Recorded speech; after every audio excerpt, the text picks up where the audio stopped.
राधे राधे।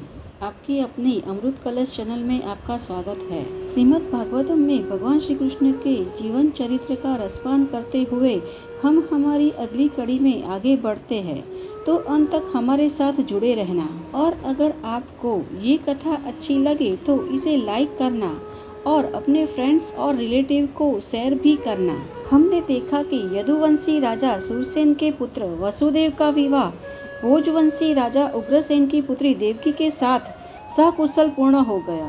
उग्रसेन आंसुओं के साथ अपनी पुत्री देवकी की विदाई कर रहे हैं और देवकी का भाई कंस, जो अपनी बहन को बहुत ही प्यार करता है, वो देवकी और वसुदेव का रथ हाँक कर मथुरा नगरी तक छोड़ने भी जा रहा है। ऐसे में कहीं से एक अद्भुत दिव्य आवाज सुनाई दी।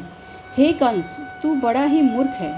तू अपनी बहन और जमाई का रथ हाँक रहा है, किंतु तू जानता है ये तेरी बहन का 8वां बालक ही तेरी हत्या करेगा, तेरा काल बनेगा।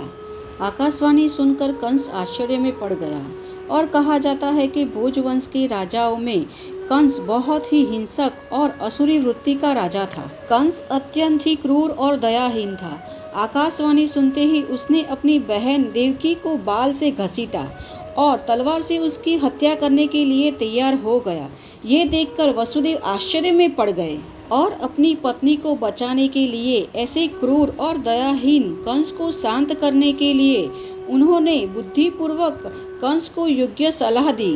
वासुदेव बोले, हे कंस, आप तो भोजवंश में बहुत ही विख्यात राजा हो और सभी आपको बहुत ही बलशाली और सर्वश्रेष्ठ राजा मानते हैं, और फिर भी आप अपनी बहन के विवाह के शुभ समय उसकी हत्या करने जा रहे हो, और एक स्त्री की हत्या आपको शोभा नहीं देती।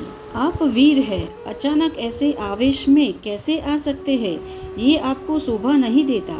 और मृत्यु का क्या है, वो तो आज नहीं तो कल आने वाली ही है। जन्म और मृत्यु निश्चित होती है।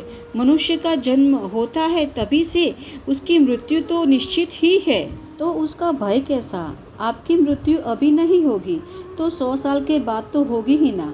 मृत्यु से आप भाग नहीं सकते, इससे आपको भयभीत होने की कोई आवश्यकता नहीं है।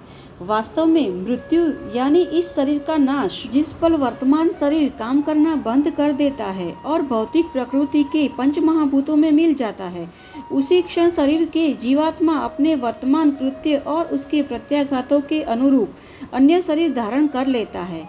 ऐसे ही अपने कर्मों के अनुसार एक के बाद एक शरीर बदलते रहते हैं। जब तक जीवात्मा इस भौतिक जगत के मोह से अपना कर्म करती है, तब तक भौतिक शरीर को बदलती रहती है। यही चक्र घूमता रहता है और यही प्रकृति का नियम है।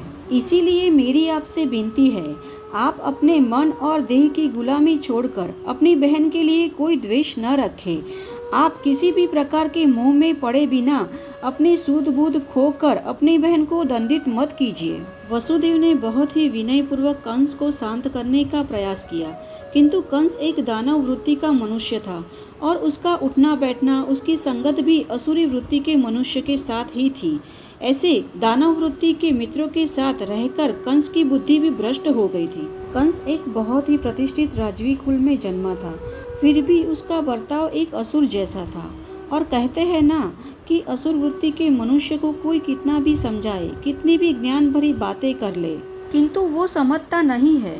जो स्वभाव से ही असुरी प्रकृति का हो, वो कहाँ समझने वाला है, वो कभी भी समझेगा नहीं, उसे दानव कहते हैं। और कंस ऐसा ही था, जिसे इतना समझाने के बाद भी समझा नहीं। कंस का क्रोध शांत करने के लिए वसुदेव ने अनेक प्रयास किए, किंतु कंस का क्रोध शांत नहीं हो रहा था, वो अत्यंत ही क्रोधित हो रहा था। वसुदेव के सभी प्रयास निष्फल हो रहे थे और इसीलिए कंस को शांत करने का अपना प्रयास निष्फल होते देख वसुदेव अत्यंत चिंताग्रस्त हो गए। तो कंस अपनी बहन के साथ क्या करेगा और वसुदेव अपनी पत्नी देवकी को कंस के प्रकोप से कैसे बचाएंगे, वो हम जानेंगे भगवान श्री कृष्ण के जीवन चरित्र की हमारी अगली कड़ी में। तो इसे सुनने के लिए आपकी अपनी अमृत कलश चैनल को सब्सक्राइब कर लेना, और हाँ, नीचे दिए गए बेल आइकन को भी प्रेस करना मत भूलना, जिससे कि इस अमृत का रसपान आप निरंतर कर सके और हमारे द्वारा आने वाले नए वीडियो आप तक आसानी से पहुंच सके। तो चलिए अब हम मिलेंगे हमारी कथा की अगली कड़ी में भगवान श्री कृष्ण की जन्म लीला के साथ। तब तक के लिए राधे राधे।